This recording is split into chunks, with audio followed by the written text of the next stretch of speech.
রব বলছেন লাকাদ মান্নাল্লাহু আলাল মুমিনিনা ইয বা'আসা ফীহিম রাসূলাম মিন আনফুসিহিম ইয়াতলু আলাইহিম আয়াতিহি ওয়া ইউযাক্কিহিম ওয়া ইউআল্লিমুহুমুল কিতাব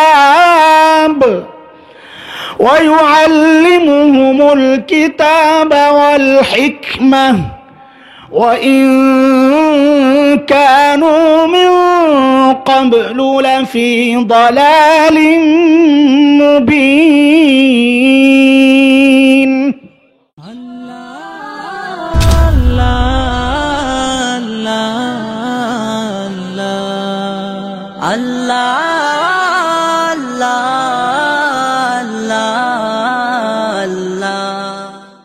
কিন্তু মনোযোগ দিয়ে শুনলে অল্পতেই কথাগুলো বুঝে আসবে। জরুরি কিছু কথা মাদ্রাসা ছাত্রদের বিশেষ করে শোনা জরুরি। আমি কে এটা জানা লাগবে। আল্লাহর হাবিব সাল্লাল্লাহু আলাইহি ওয়াসাল্লাম আরাফার মাঠে সমস্ত সাহাবায়ে কেরামকে উদ্দেশ্য করে একটা প্রশ্ন করেছিলেন, এ আমার সাহাবীরা, আমার উপর অর্পিত দায়িত্ব কি আমি তোমাদের কাছে যথাযথ পৌঁছাইছি? তো সমস্ত সাহাবীরা একযোগে স্বীকার করেছেন, আই ইয়া রাসূলুল্লাহ, আপনি আপনার উপর অর্পিত জিম্মাদারি পুরাপুরি আদায় করছেন। আল্লাহর হাবিব সাল্লাল্লাহু আলাইহি ওয়াসাল্লাম তখন আসমানের দিকে আঙ্গুল উঠাইয়া বলেছেন, আল্লাহুম্মা শাহাদ, আল্লাহুম্মা শাহাদ, আল্লাহুম্মা শাহাদ। আল্লাহ আপনি সাক্ষী থাকেন, আল্লাহ আপনি সাক্ষী থাকেন, আল্লাহ আপনি সাক্ষী থাকেন, আমি আমার জিম্মাদারি পুরাপুরি আদায় করছি। হযরত জিবরাইল আলাইহিস সালাতু ওয়াস সালাম আসছেন, সালাম দিয়ে বলছেন, ইয়া রাসূলুল্লাহ, আল্লাহ বলেছেন, আল্লাহও সাক্ষী আছেন। আয়াত নাজিল হইল সূরা মায়েদার ৩ নম্বর আয়াতের আংশিক। এভাবেই থাকবে।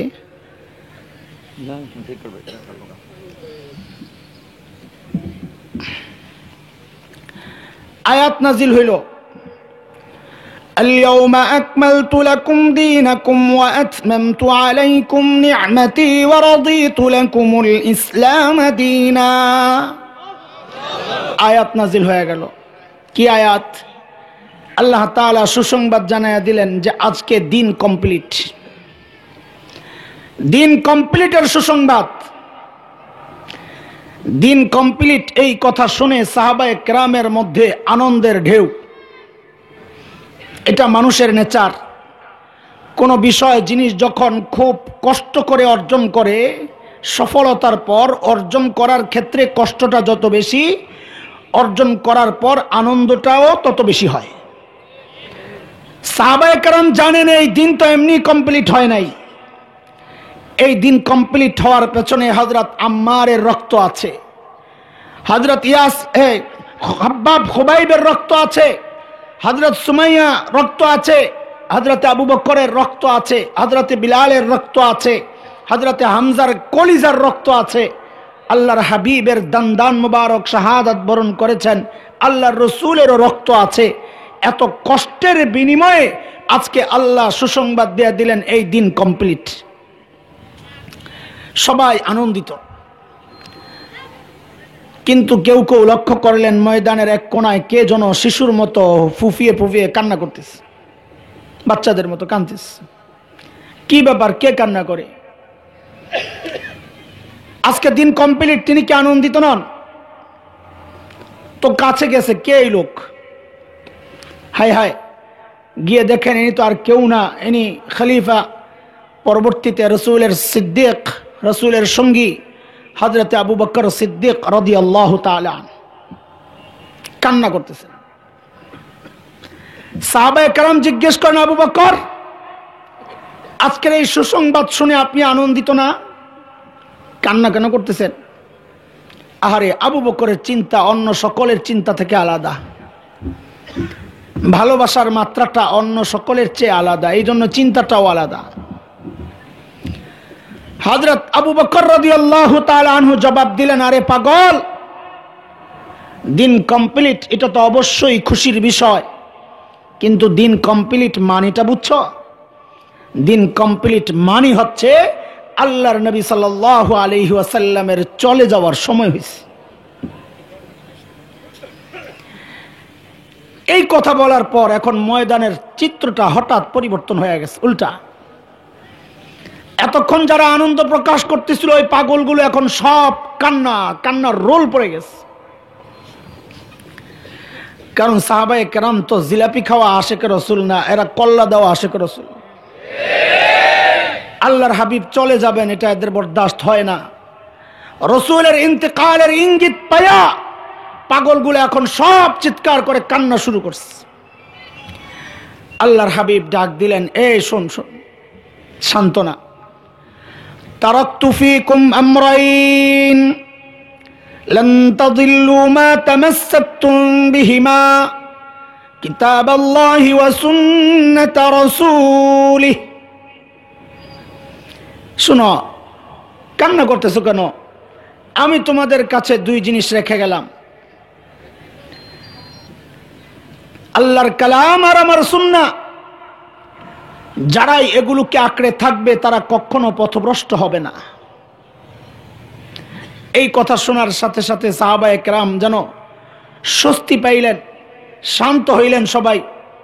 কিন্তু প্রশ্ন হচ্ছে, এই কথার মধ্যে এমন কি টপিক, এমন কি টনিক, যেই টনিকের কারণে সাহাবায়ে কেরাম সান্ত্বনা পেয়ে গেলেন? কি আছে এর মধ্যে, এই কথার মধ্যে? এটাও বুঝার জিনিস। গাড়ির মধ্যে, বাসের মধ্যে 2 সিট, তো বাসের ওই 2 সিটের মধ্যে 2 জন বসা, এলান হয়েছে বাস ছাড়তে 10 মিনিট দেরি হবে।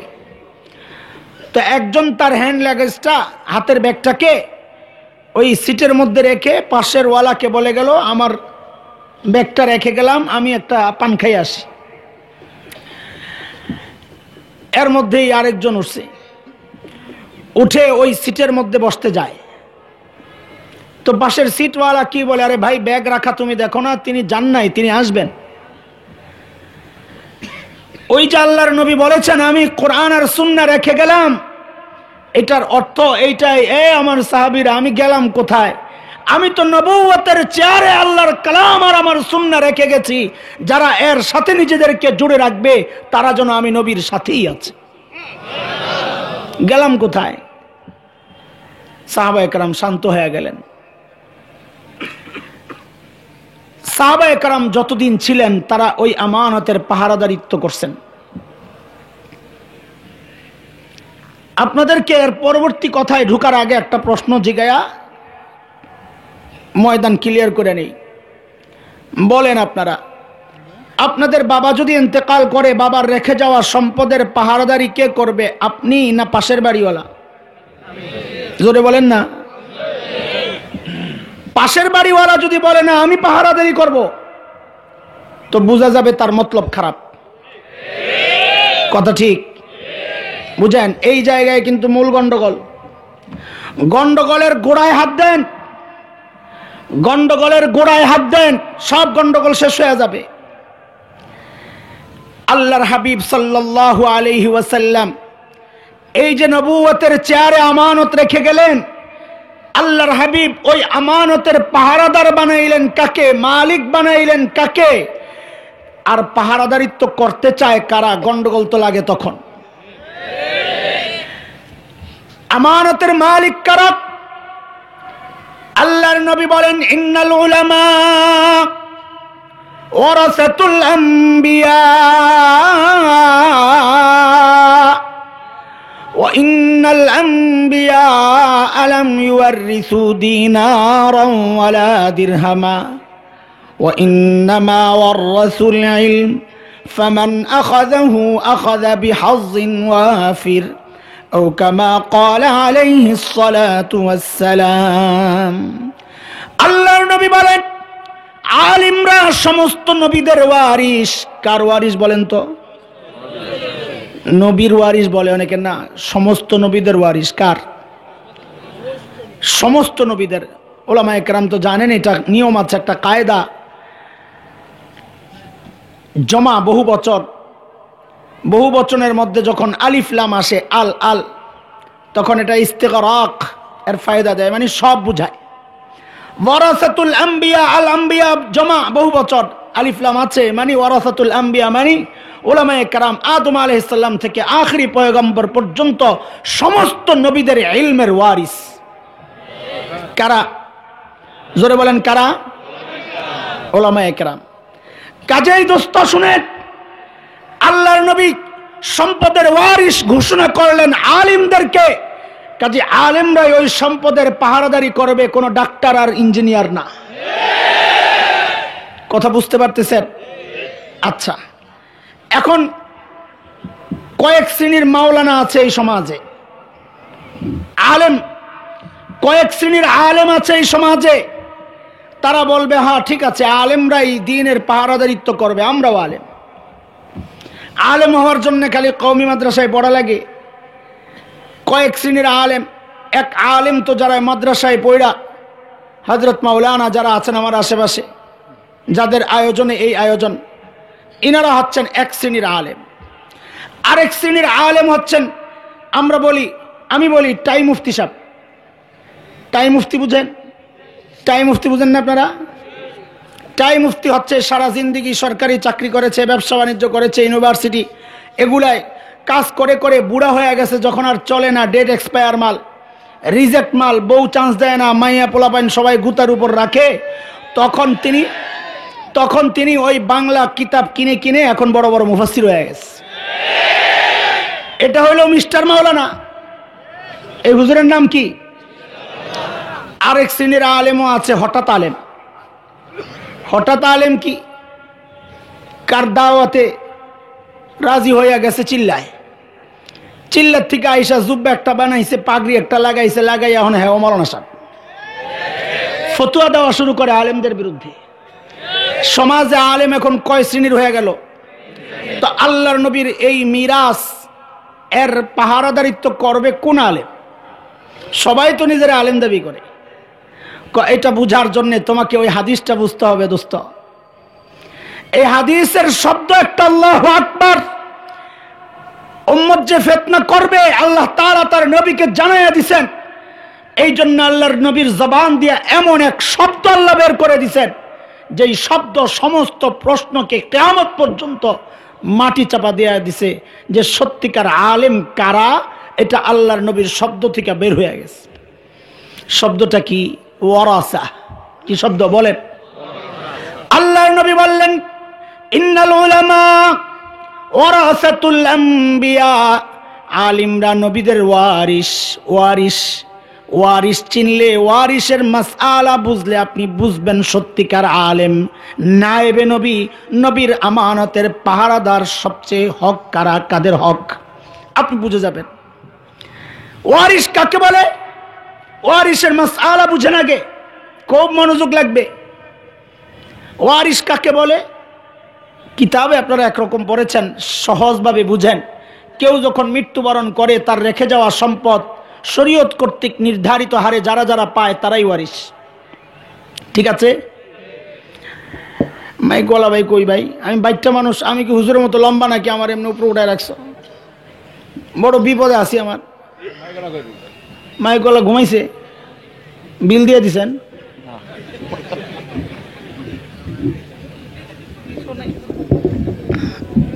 হয়ে গেছে, একটু আগায় দেন, একটু দেখেন তো সামনে আগায় দেওয়া যায় কিনা। আমি তো দুর্বল মানুষ। কই গেলা তুমি?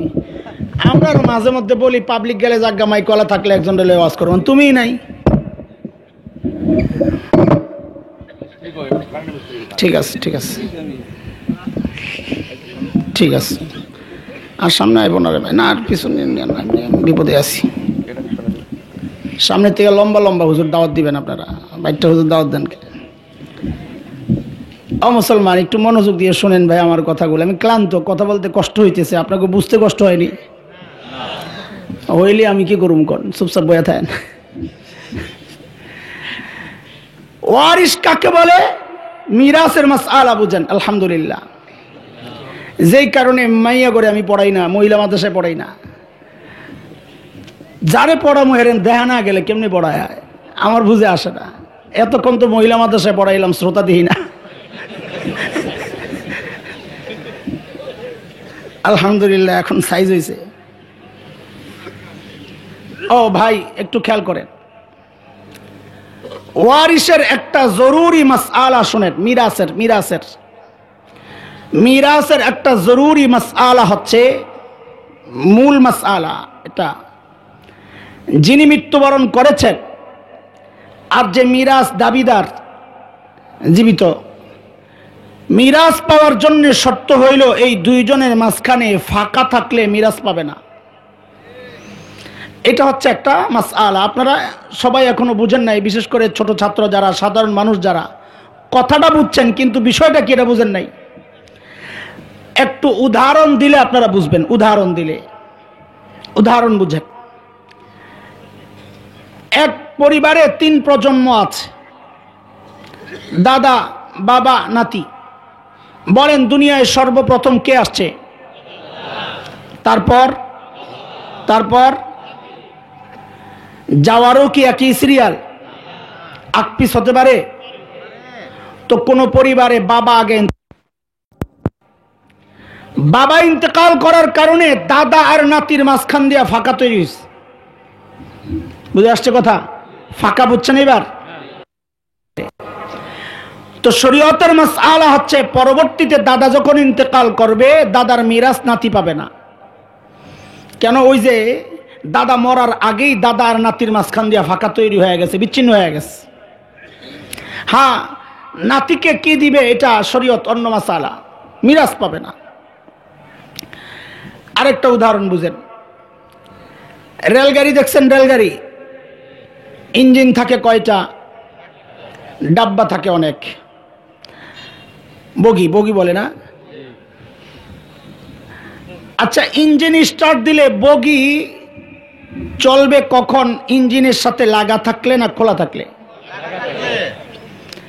তো ধরেন 1 নম্বর বগিটা ইঞ্জিনের সাথে লাগা, ইঞ্জিন চলছে, 1 নম্বর বগিরে টান মারছে। 2 নম্বর বগি কখন চলবে? 1 নম্বর বগির সাথে লাগা থাকলে না খোলা থাকলে? 3 নম্বরটা লাগা থাকলে না খোলা থাকলে? 4 নম্বরটা লাগা থাকলে না খোলা থাকলে? এই কথা বুঝে আসছে? তো এইবার বুঝেন, ইঞ্জিন স্টার্ট দিছে, মাঝখান থেকে 1 নম্বর ডাব্বাকে বগিকে সরাইয়া দেওয়া হয়েছে। এখন ইঞ্জিন যখন চলবে 2 নম্বর বগিকে টান দিবে কেন? 1 নম্বর ডাব্বা সইরা যাওয়ার কারণে বগি আর 2 নম্বর ডাব্বার মাঝখান দিয়া ফাঁকা তৈরি হয়েছে। কথা বুঝে আসছে? এইবার ওই মাসালাটা আবার বুঝেন। ইঞ্জিন হইল দাদা, 1 নম্বর ডাব্বা হইল বাবা, 2 নম্বর ডাব্বা হইল নাতি। এখন 1 নম্বর ডাব্বা বাবাকে সরাই দিছে, মানে বাবা মারা গেছে আগেই। পরবর্তীতে ইঞ্জিন যখন স্টার্ট দিবে, মানে দাদা যখন কবরের দিকে স্টার্ট লইব, তো দাদা আগায় গেলে 2 নম্বর ডাব্বারে টান দিবে না। শরীয়ত বলে টান দিবে না মানে মিরাজ দিবে না। তুই আলগা হয়ে গেছস, বিচ্ছিন্ন হয়ে গেছস, তোর বাবা মাঝখান দিয়ে সরে গেছে। কথা বুঝে আসছে না আপনাদের? এটা ক্লিয়ার? তাইলে হাদিস বুঝবেন, না এলে বুঝবেন না। আগে মাসআলা বুঝেন। এটা ক্লিয়ার? আরে কথা বলে না ক্লিয়ার? আল্লাহর নবী বলেছেন, ইন্নাল উলামা ওয়ারাসাতুল আম্বিয়া, আলিমরা নবীদের ওয়ারিসের মাসআলা আমরা জানলাম, মাঝখানে ফাঁকা থাকলে মিরাজ পায় না। তার মানে কি? আল্লাহর নবীর থেকে ইলম পাওয়ার ক্ষেত্রে যদি ফাঁকা হয়, ওই ব্যক্তি ইলম পাইলে তাকে আলেম বলবে না। তুমি যদি তোমার নিজেকে তোমার উস্তাদের ডাব্বার সাথে যদি লাগাও, উস্তাদ যদি তার উস্তাদের সাথে লাগা থাকে, তার উস্তাদের সাথে লাগা, এইভাবে নবী পর্যন্ত যদি উস্তাদের চেইন থাকে, তাইলে তুমি আলেম। বাংলা বাজার থেকে বাংলা বুখারী শরীফ পইরা আলেম হওয়া যায় না। অথবা চিল্লায় যায় ইঞ্জিনিয়ারের কাছে বৈশা আলেম হওয়া যায় না। কথা বলো ঠিক কিনা? কারণ আল্লাহর নবী বলে নাই ইন্নাদ দুক্তুর ওয়ারাসাতুল আম্বিয়া। আল্লাহর নবী এটা বলে নাই। আল্লাহর নবী বলেছেন আলিম হচ্ছেন নবীর ওয়ারিসের জন্য শর্ত হইল মিরাজ পাওয়ার জন্য মাঝখানে ফাঁকা থাকলে মিরাজ পায় না। নবী পর্যন্ত ওস্তাদ যদি দেখাইতে পারো তাইলে তুমি আলেম, নাইলে নিজেকে আলেম দাবি করা যাবে না। আমি আরেকটা উদাহরণ দিই, তাইলে আরো সুন্দর করে বুঝবেন। বুখারী শরীফের প্রথম হাদিস, ইন্নামাল আমালু বিন্নিয়াত, আল হাদিস, লম্বা হাদিস। এই হাদিসের আলিম আমি নিজে, এই জায়গায় বহু উলামায়ে কেরাম আছেন যারা এই হাদিসের আলিম।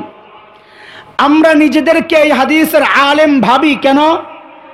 কারণ এই হাদিস নবী থেকে পাওয়ার ক্ষেত্রে আমাদের মাঝখানে কোনো ফাঁকা নাই, সংযুক্তি লাগানো আছে। কারণ আমি আমার কথা বলি, আমি তো এই হাদিস ঢাকার ফরিদাবাদ মাদ্রাসায় হযরত মাওলানা আব্দুল হাফিজ রহমতুল্লাহ আলাইহির কাছে পড়েছি।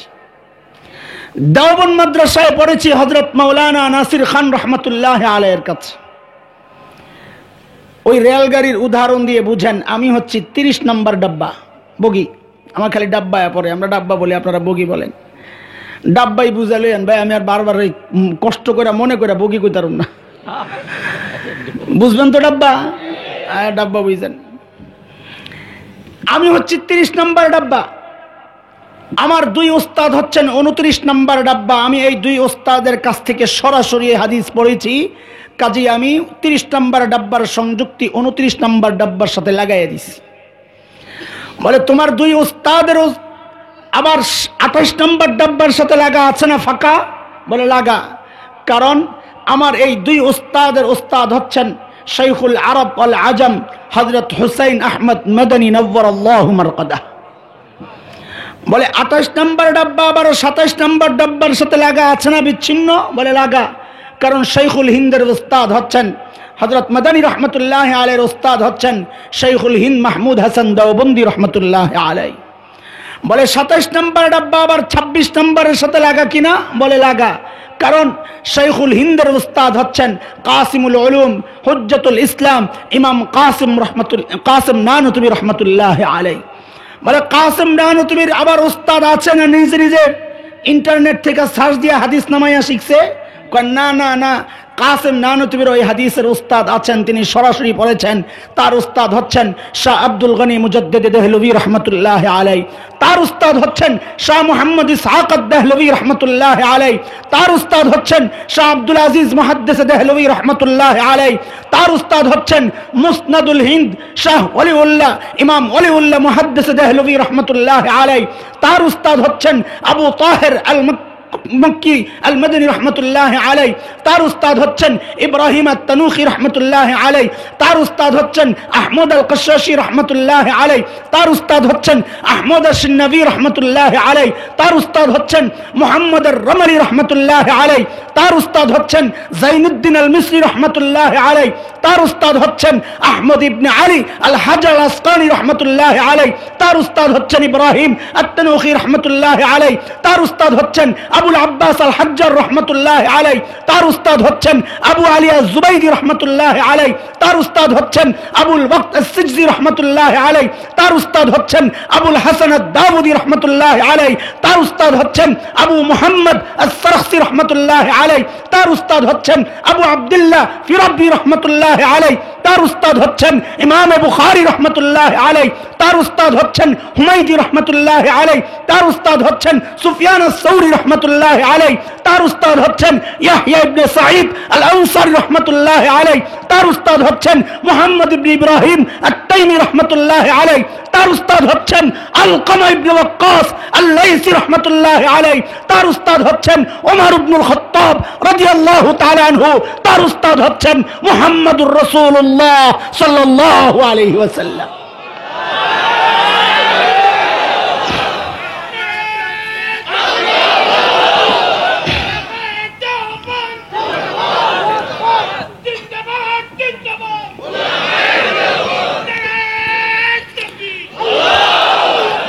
দোস্ত, এই জন্য একটা কথা আমরা বলি, কিন্তু বলতেই তোস্ত লাগে, জেনারেল শিক্ষিত ভাইরা আবার মাইন্ড করে কিনা, কিন্তু এক চরম বাস্তবতা শোনাই। আমরা যেই দিন শিখেছি এটা আমাদের গর্ব, আলহামদুলিল্লাহ আমাদের গর্ব। আমরা গর্ব করার মতো দিন শিখেছি। কেন? ও দোস্ত, আপনারা যারা জেনারেল শিক্ষায় শিক্ষিত, আপনি আপনার গোড়ায় হাত দেন, আমি আমার গোড়ায় হাত দিই। আমার কাজ হলো গোড়ায় হাত দাও, সব বাইরে হয়ে যাইব। শাখা প্রশাখা খুঁজে লাভ নাই, গোড়ায় হাত দাও। আপনি আপনার গোড়ায় হাত দেন, আমি আমার গোড়ায় হাত দেই। দেখেন 2 শিক্ষার পার্থক্য কোথায়।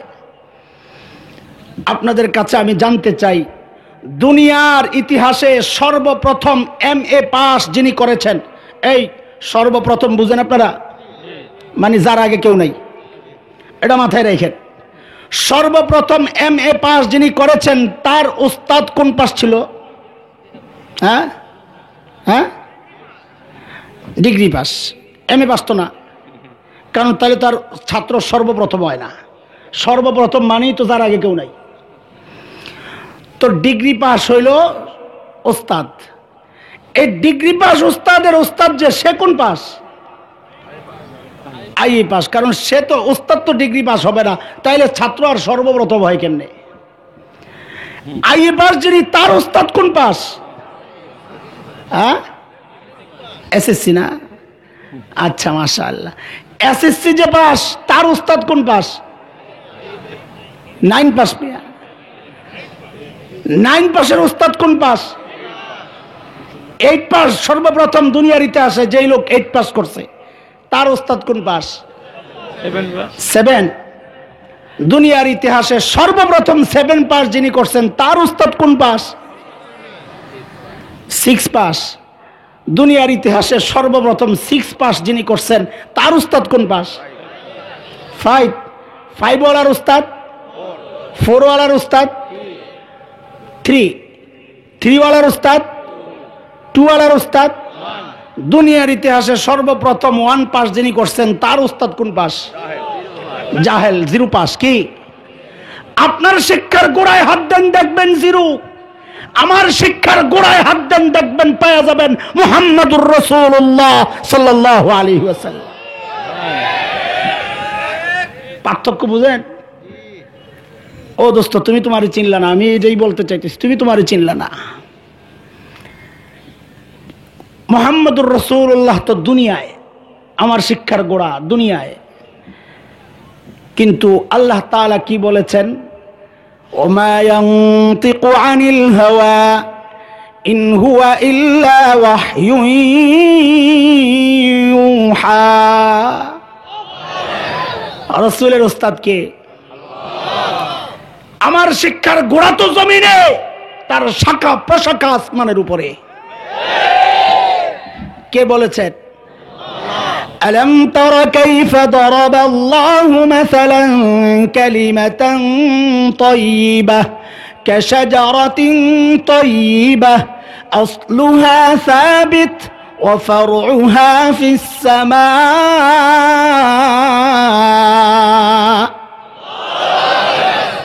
আমার শিক্ষার গোড়া তো জমিনে, তার শাখা প্রশাখা আসমানে। আল্লাহু আকবার। আপনার শিক্ষাকে অবমূল্যায়ন করছি না, এই দুনিয়ায় চলার জন্য ওই শিক্ষা দরকার, কিন্তু এটা অহংকার করার মতো না। শিক্ষা রিক্সাওয়ালারও আছে, রিক্সা যে ট্রেনিং নিছে ওইটাও একটা শিক্ষা। যে যে কাম করতেছে ওইটা তার শিক্ষা, প্র্যাকটিক্যাল শিক্ষা ওইটা। আমার শিক্ষা ওহী ইলাহি, এটা আসমান থেকে আসা শিক্ষা। আল্লাহু আকবার। পার্থক্য বুঝেন দোস্ত? হক্কানি আলেম হওয়ার জন্য শর্ত হচ্ছে নবী পর্যন্ত ওস্তাদের সিরিয়াল দেখাও, তাইলে তুমি আলেম। আমাদের অনেক আহলে হাদিস ভাই আছেন, এই এলাকায়ও আছেন। আমি এই কথা বললে আমার উপর খুব ক্ষেপে যাও তোমরা। আমার কথাটা একটু মনোযোগ দিয়ে শুনো না রে ভাই। কথাই না শুনবা তো বুঝবা কেমনে? তারা দুনিয়ার মধ্যে সবচেয়ে বড় মুফতি সাহেব মনে করে ডক্টর জাকির নায়েক সাহেবকে। মাদ্রাসাওয়ালা ছোট ছোট মসজিদের মুয়াজ্জিন ইমাম সাহেবরে যায়া গুতায়, খুব বুঝেন 2 পয়সার মৌলবী মিয়া ডাক্তার জাকির নায়েক এটা কইছে।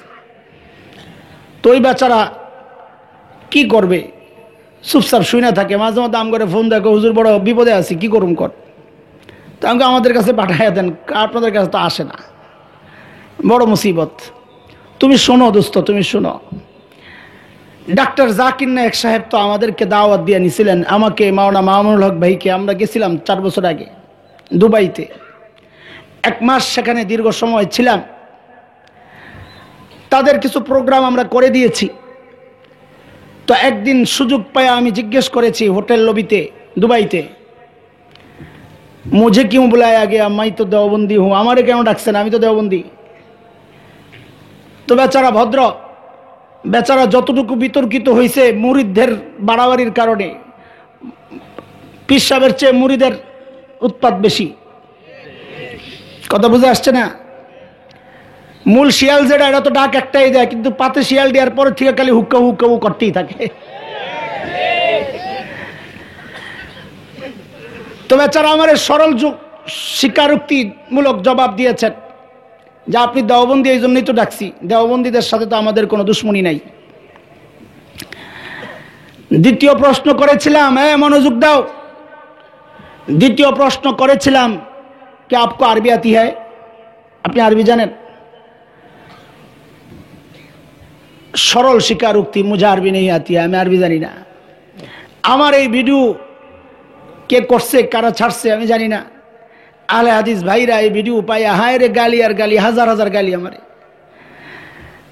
কয়দিন আগে এক এতাহাতি ভাই ফোনে ধইরা এমন গালি শুরু, আমি তো শুনতেছি, শোনা শেষ, বললাম কিরে ভাই শেষ? তো চুপ করে রয়েছে। আমি আমারটা শোনো এবার, বলেন। আমি এতক্ষণ গালি যা দিছ সব মাফ করে দিলাম, যাও। আমরা মাফ করতে জানি, আমরা এখনো বুকটা খুলে রাখছি, তোমরা আসো। তোমাদেরকে তাড়াইয়া দেওয়ার জন্য আমরা রাজপথে নামি নাই, মুখ খুলি নাই। তোমাদেরকে ফিতনা আর গুমরাহি থেকে বাঁচানোর জন্য উলামায়ে কেরাম মুখ খুলেছেন।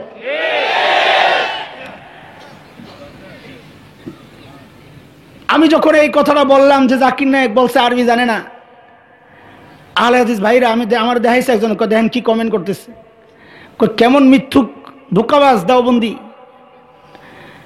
জাকির নায়েক কেমনে ফরফরে কোরআন শরীফের আয়াত পড়তেছে আর বলে আরবি জানে না। আরবি জানা মনে করছে কোরআন শরীফ পড়া, যার মাথায় যেটা, যে যোগ্যতা যেটা। এক জায়গায় বয়ান করলাম সূরা আহজাবের আয়াত, ইন্নাল্লাহা ওয়া মালাইকাতাহু ইউসাল্লুনা আলান নবী ইয়া আইয়ুহাল্লাযীনা আমানু সাল্লু আলাইহি ওয়া সাল্লিমু তাসলিমা। দুরূদের ফজিলত বয়ান করে আয়াত তেলাওয়াত করছি। এটা বয়ান শেষে এক আল্লাহর বান্দা জিজ্ঞেস করে, হুজুর এটা কি কোরআন শরীফের আয়াত? তাই আমি বললাম, কেন আপনার সন্দেহ লাগে? কয় না, আমি এতদিন মনে করছিলাম এটা মিলাদের দোয়া। যার মাথায় যেটা, এরা তো আরবি মনে করছে কোরআন শরীফ। দোস্ত, এই জন্যই তো ভেজাল লাগে। তুমি তো মনে করো কোরআন পড়ার নামই আরবি, তর্জমা পড়ার নামই আরবি না। একজন মুফতি, একজন বিজ্ঞ আলিম সমাজের সমাধান দেওয়ার জন্য তাকে কোরআন হাদিসের ব্যুৎপত্তি অর্জন করতে হয়, এটা তার নাই। অন্য ধর্ম থেকে ইসলামকে সম্মানিত করা, জয়ী করার জন্য তার অনেক জ্ঞান আছে, আমরা স্বীকার করি। এই খিদমত তিনি করেছেন, আল্লাহ তাকে জাযায়ে খায়ের দান করেন। কিন্তু যখন, আর একটা ফার্সি প্রবাদ আছে, কারে বজিনারা নিস্তেনা জারি, বানরের কাজ না কাঠেরুইয়া হওয়া। তাইলে কিন্তু ওই যে বলে মাইনকাছিবা, চিনেন আপনারা? কোনটা গম বুঝি না কিছু। আরে মাইনকাছিবা বুঝেন? বুঝেন না? এই ব্যাখ্যাও আমার দেওয়া লাগবে। মাংকি মানে কি? বানর। আগের দিনে বড় গাছ কাটতো, উপরে বাইন্দা বড় করাত দিয়া, উপরে একজন নিচে একজন, এরকম বড় বড় টান মারতো, দেখছেন কেউ? তো ওই করাত ইজি ভাবে আসা যাওয়ার জন্য মাঝখানে একটা কাঠ ঢুকায় রাখতো, ফাঁক থাকার জন্য। দূর থেকে এক বানর এই দৃশ্য দেখছে, আহারে কাঠ কাটা কত মজার কাম, আমিও যদি একটু কাটতে পারতাম। তো অপেক্ষায় বসে রয়েছে, সুযোগের সদ্ব্যবহার করবে। কাঠুরিয়ারা গেছে খাইতে, বানর চিন্তা করছে এই সুবর্ণ সুযোগ হাতছাড়া করা যায় না। দৌড়ে আইসে ওই গাছের মধ্যে বসছে। তো বান্দরের লেজ তো ঝুলে থাকে, আমি লেজ বললাম, আপনার অন্যটা বুঝে লইয়েন। আরে কয় লেজ? আমি কইলাম আমি লেজ বললাম, আপনি অন্যটা বুঝে লইয়েন।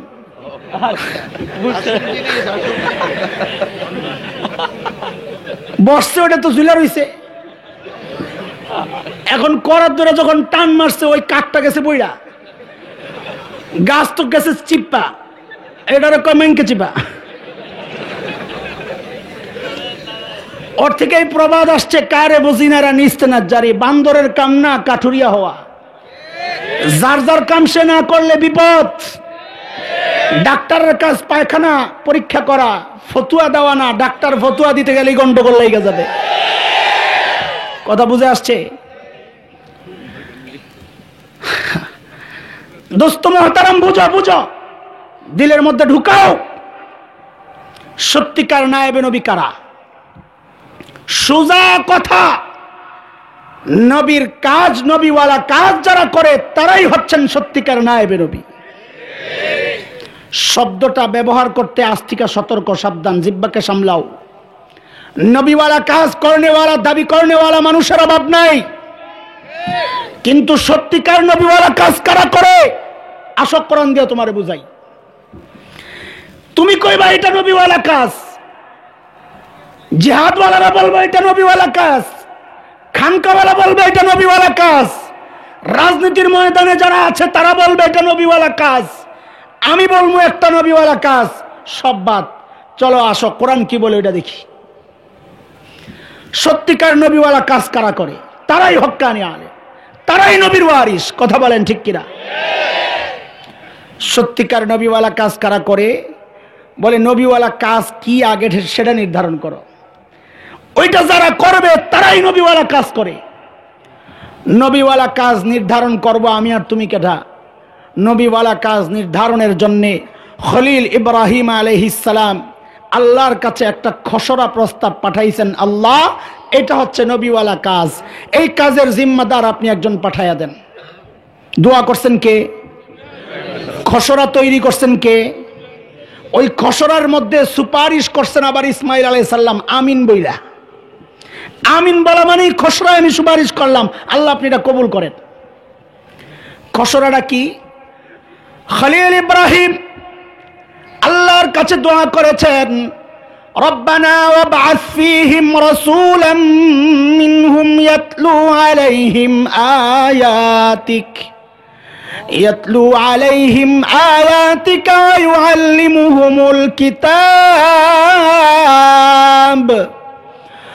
ইউআল্লিমুহুমুল কিতাব ওয়াল হিকমাতা ওয়া ইউযাক্কিহিম ইন্নাকা আনতাল আজিজুল হাকীম। খলিল ইব্রাহিম আল্লাহর কাছে দোয়া করেছেন, মাবুদ আমি তো বাইতুল্লাহ বানাইলাম, আপনি বাইতুল্লাহর আশেপাশে এমন একজন রসুল পাঠান যে রসুল 4টা জিম্মাদারি আদায়ের মাধ্যমে বাইতুল্লাহর আশপাশকে আবাদ করবে। জিম্মাদারি কয়টা? নবীওয়ালা কাজ কয়টা? আরো জোরে বলেন কয়টা? আল্লাহ তাআলা খলিলের দোয়া কবুল করেছেন। আমার নবী, আপনার নবী, বিশ্ব নবী মুহাম্মদুর রাসূলুল্লাহ সাল্লাল্লাহু আলাইহি ওয়াসাল্লামকে আল্লাহ ওই 4 জিম্মাদারি দিয়া দুনিয়ায় পাঠাইছেন। আল্লাহর হাবিব ওই জিম্মাদারি আদায়ের মাধ্যমে মক্কার আশপাশ কেমন আবাদ করেছেন, যে আবাদির ঢেউ গোটা দুনিয়ায় ছড়ায়া গেছে। গোটা দুনিয়ায় কেমনে ছড়াইছে এটা একটু বুঝেন, একটা উদাহরণ শুনেন। একজন প্রবীণ বক্তা ছিলেন, চলে গেছেন, হযরত মাওলানা আব্দুল গফফার রহমাতুল্লাহ আলাইহি। বাংলাদেশ খেলাফত মজলিসের যিনি প্রতিষ্ঠাতা সভাপতি, শাইখুল হাদিস আল্লামা আজিজুল হক রহমতুল্লাহ আলাইহির সাথে যিনি চলতেন, বড় দামি দামি কথা বলতেন, কিন্তু কথা বলতেন খুব স্বাভাবিকভাবে, তেলাওয়াত করতেন চমৎকার সুন্দর, খুব সাধারণভাবে বলতেন, কিন্তু মজা লাগতো। রুহানিয়ত ছিল, আমাদের মতো তো ভুংবাং ছিল না, সাদা দিলের মানুষ। তো তিনি গল্প শোনাইতেছেন, ইন্ডিয়া গেছেন সফরে আলেমদের এক কাফেলা। তো সকালবেলা নাস্তা দিছে শুকনা গরম খিচুড়ি বড় প্লেটের মধ্যে। ইন্ডিয়ানরা খায় এভাবে, বড় প্লেটে শুকনা গরম খিচুড়ি, মাঝখানে ফাঁকা কইরা ঘি ডাইলা দেয়। তো ওই গরমের তাপে ঘিটা গলে একটু একটু নিয়ে নিয়ে খায়। বলা ভাই মুখলারা শুরু করছে, মেবাই যা খাও মিয়া। আব্দুল গফফার রহমতুল্লাহ আলাইহি গল্প শোনাইতেছেন, ওই ঘি তো সবার মাঝখানে। আল্লাহ তাআলা ইসলাম পাঠাইছেন মক্কায়। মক্কা হচ্ছে গোটা দুনিয়ার মিডল, মাঝখানে। তো মক্কা থেকে মুসলমান সর্বপ্রথম হিজরত করছেন হাবশার দিকে, পশ্চিমে। হাবশা হচ্ছে লোহিত সাগরের পশ্চিম পার, আজকের দুনিয়ার ইথিওপিয়া, ইরিত্রিয়া যেই অঞ্চল, ওই অঞ্চল হচ্ছে হাবশা। মুসলমান সর্বপ্রথম পশ্চিম দিকে হাবশার দিকে হিজরত করছে। দ্বিতীয় গ্রুপ হিজরত করছে মদিনার দিকে, পূর্ব দিকে। তো পশ্চিম দিকে যে মাওলানা সাহেব বসছেন, ওই মাওলানা সাহেব ঘিয়ের মধ্যে আঙ্গুলটা ঢুকাইয়া ঘিরে বানাইছে ইসলাম মাঝখানে। আঙ্গুলটা ঘিয়ের মধ্যে ঢুকাইয়া নিজের দিকে টান মাইরা কয়, ইসলাম প্রথমে মক্কা থেকে হাবশার দিকে হিজরত করছে। ঘি তো গইলে এখন সব ওনার দিকে যাইতেছে গা। পূর্ব দিকে যে মাওলানা সাহেব বসছেন, উনি আবার আঙ্গুল আরেকটা ঢুকাইয়া দিছে নিজের দিকে টান, কয় এরপরে ইসলাম মদিনার দিকে হিজরত করছে।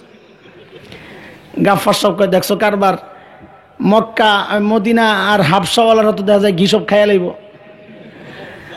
আমি কি করলাম, তাড়াতাড়ি হাতাগুলারে বইটা, লম্বা মানুষ তো কাল্লা বেড়া, হাতাগুলারে বইটা, কয় তাড়াতাড়ি হাতাগুলারে বইটা ঘিডারে পুরা খিচুড়ির মধ্যে মাইখা বললাম, এরপর ইসলাম গোটা দুনিয়ায় ছড়াইয়া গেছে।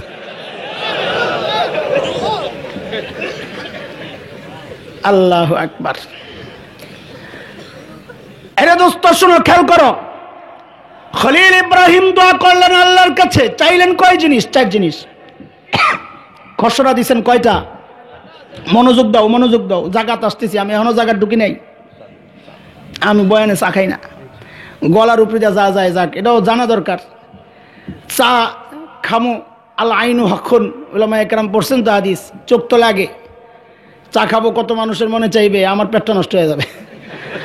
ঢাকা থেকে আসছি, পেট ঠিক আছে, এই পেট নষ্ট হলে আর ঢাকা গেলে তো বিপদ। যা যায় গলার উপরে যা যাক, এটা তো ফাটাবাস, আল্লাহ ফাটাবাস দিয়া কাম নিতেছে, আপনি চা খাওয়া করবেন কি? আবার বক্তাকে আবার চা খাওয়ার একটা স্টাইল আছে, ওইটাও দেখেন। চায়ের কাপটা এনে লইব, আমি বলি আপনারা আমার লগে কিছু বললেন না, চায়ের কাপটা লইব, এরপরে পাবলিক রে জিকিরে লাগায়, এল্লা লাইলা না কি এ একটা লাগায়, এল্লা ইলাহা, এই ফাঁকে পাবলিক বলে ইল্লাল্লাহ। হুজুর আবার ফেরত আসে টান মাইরা, আবার টান মারে, এল্লা ইলাহা, এই ফাঁকে পাবলিক বলে ইল্লাল্লাহ। আরে কথা ঠিক কিনা? আচ্ছা বলেন তো, কালিমা এইভাবে কবে আসছে? বক্তা বলবে অর্ধেক, পাবলিক বলবে অর্ধেক, এরকম কোন সিস্টেম টিস্টেম আছে নাকি দুনিয়ায়? আরো ভয়ঙ্কর খবর রয়ে গেছে, এই লা ইলাহা বইলা চা টান দিয়া যদি বেটা মারা যায়, যাইতে পারে কিনা? তো যদি ওই অবস্থায় মারা যায়, লা ইলাহা মানে কোনো মাহবুদ নাই, আইসে বেটা ওয়াজ করতে, কোনো মাহবুদ নাই বইলা জাহান্নামে যাবে। ওরে ভাই, আমার ইমানও ঠিক থাকুক, পেটও ঠিক থাকুক, যা যায় গলার উপরে যা যাক। কথা বুঝে আসছে? আল্লাহ খলিল ইব্রাহিমের প্রস্তাব, এ মুসলমান মাদ্রাসার ছাত্র খেয়াল করো, নবীওয়ালা কাজ কোনটা? খলিল ইব্রাহিম আল্লাহর কাছে প্রস্তাব করেছেন, মাবুদ ইয়াতলু আলাইহিম আয়াতিক, যেই নবীর প্রথম জিম্মাদারি হবে আপনার কোরআনকে তিলাওয়াত করে শোনাবে, আপনার কালাম তিলাওয়াত করে শোনাবে, 1 নাম্বার। 2 নাম্বার, ওয়া ইউআল্লিমুহুমুল কিতাব, আপনার কালাম মানুষকে শিখাবে, 2 নাম্বার। 3 নাম্বার, ওয়াল হিকমাহ, সুন্নাত বিধিবিধান শিখাবে। 4 নাম্বার, ওয়া ইউযাক্কিহিম, মানুষের আত্মা পরিশুদ্ধের মেহনত করবে। কয়টা কাজ? নবীওয়ালা কাজ কয়টা? খসড়া করছেন কে? খলিল ইব্রাহিম আলাইহিস সালাম। কে? আল্লাহ তাআলা খলিলকে জানাইছেন, খলিল আপনার সিলেবাস তো ঠিক আছে, কিন্তু খলিল একটু আকপিস করা লাগবে। ওই যে আপনি 1 নম্বরে আনছেন ইয়াতলু আলাইহিম আয়াতিক, ওইটা ঠিক আছে, নবীর প্রথম জিম্মাদারি উম্মতকে কোরআন তিলাওয়াত করে শোনাবে, এটা প্রথম জিম্মাদারি। কিন্তু 2 নম্বরে কোরআন শিখাবে, দিন শিখাবে না। ওই যে আপনি 4 নম্বরে নিয়েছেন আত্মা পরিশুদ্ধ করা, ওটাকে 2 নম্বরে নিয়ে আসেন। কারণ যদি দিল ঠিক না হয়, দিন শিখাইলে ওই দিন থাকবে না। দিল ঠিক নাই, পাগড়ি তো পড়ছে, দিল ঠিক নাই, জুব্বা তো পড়ছে, দিল ঠিক না হইলে সুযোগ পাইলে মাদ্রাসার ছাত্রদেরকে মাথা বাড়াবে। কথা ঠিক কিনা? আল্লাহ তো জানেন বান্দার তবিয়ত, আল্লাহ যাই নাই খলিলকে জানায়া দিছেন খলিল না। 2 নম্বরে তাজকিয়ায়ে নফস ঢুকায়া দেন, আগে দিল ঠিক করেন। রব খলিলের প্রস্তাব কবুল করেছেন, কিন্তু একটু সম্পাদনা করেছেন। কি করেছেন? নবীওয়ালা কাজের প্রস্তাব খসড়া করেছেন কে আবার বলে? নাকি হুজুর রাওয়াজাতি জোর করা করছে? বেফাকুল মাদারিস করছে, হাইয়াতুল আউলিয়া করছে, হাটহাজারীর হজরত করছেন। আরে কথা কর না, নবীওয়ালা কাজ কয়টা? আরো জোরে কয়টা? খসড়া করছেন কে?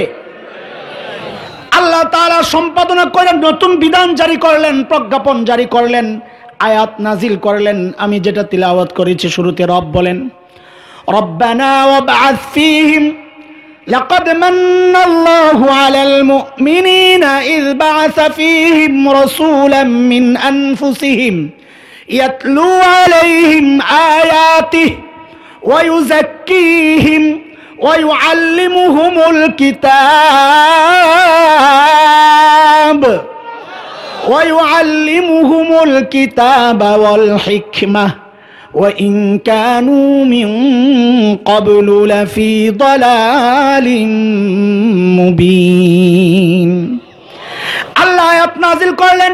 এ মুসলমান খেয়াল করেন, আমি শুরুতে একটা কথা বলেছি, এই উম্মতের জন্য সবচেয়ে বড় নিয়ামত হচ্ছে উলামায়ে দেওবন্দ। কথা কয় না? নিজেরে তুমি চিনলা না? আরে নিজেরে তুমি চিনলা না, জোরে কও ঠিক কিনা? কেমনে এই কথাটা মাথায় ঢুকায় রাখো, আমি পরে বলবো, খালি কথাটা মাথায় ঢুকাও। আর এখন কথা বুঝো, পরে জোড়া লাগাবো ইনশাআল্লাহ। আল্লাহ তাআলা উম্মতের উপর, বান্দার উপর যত নিয়ামত দিয়েছেন, আল্লাহর নিয়ামত কয়টা হিসাব করার কোনো সুযোগ নাই। রব বলেছেন, ওয়া ইন তাউদ্দু নি'মাতাল্লাহ লা তুহসুহা ইন্নাল্লাহা লাগাফুরুর রহিম। বান্দারে রবের নিয়ামত গইনা তুই শেষ করতে পারবি না, এত এত নিয়ামত। কিন্তু এর মধ্যে দুইটা স্পেশাল নিয়ামত। কয়টা স্পেশাল নিয়ামত? কয়টা? একটা হইল ঈমানের দৌলত, আরেকটা হইল শিক্ষক হিসাবে নবীকে পাইছি। এই দুইটা সবচেয়ে বড় নিয়ামত। কেন? মানুষ যখন কারোর উপর অনুগ্রহ প্রকাশ করে তখন ছোট নিয়ামত উল্লেখ করে না, বড়টাই কয়। একজনকে আপনি 10 টাকা দিছেন, একদিন 20 টাকা দিছেন, একদিন 100 টাকা দিছেন, আরেকদিন 10,000 টাকা দিছেন। আপনি যখন বলবেন তোর উপর আমি দয়া করছি, 10 টাকারটা বলবেন না 10,000 বলবেন? কারণ 10,000টা বড় নিয়ামত। মানুষ ওইটাই এহসান জিতলায়, ওইটাই অনুগ্রহ প্রকাশ করে, কোটা দেয়। কথা ঠিক কিনা? আল্লাহ তাআলা দুই নিয়ামতের উপর অনুগ্রহ প্রকাশ করেছেন, মান ব্যবহার করেছেন। মান মানে খোটা দেওয়া, আল্লাহর শানে খোটা দেওয়া বেমানান, এই জন্য আমরা বলি অনুগ্রহ প্রকাশ করেছেন।